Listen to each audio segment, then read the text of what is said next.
বৌমা হাজির মা জাহাপানা। আসছি মা। বিয়ে বাড়ি মানে ইলিশ আর নাটক। কোথায় গেছিলা তুমি? বৌদির বাড়ি থেকে এই লাইটটা আনতে গেছিলাম। এটা দিয়ে কি হবে গো? মা, বিয়ে বাড়িতে নিয়ে যাব।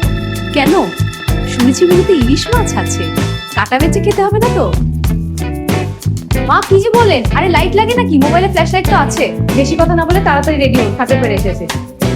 মা কি শাড়ি গয়না সব খাটের উপর রেখে এসেছি। সন্ধ্যাও হয়ে গেল। মা আমি রেডি। রেডি হয়েছো ঠিকই, কিন্তু মুখে একটু নেই। এই তিনটে জিনিস মেখে দেখতো। মা আমি রেডি। রেডি হয়েছো ঠিক, কিন্তু মুখে একটু গ্লো নেই।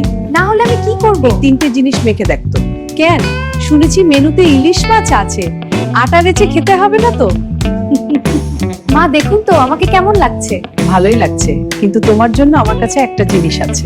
কি? এইটা দিয়ে তুমি ইলিশ মাছ খেও, কেউ দেখবে না, তোমারটা তুমি নিজেই দেখবা।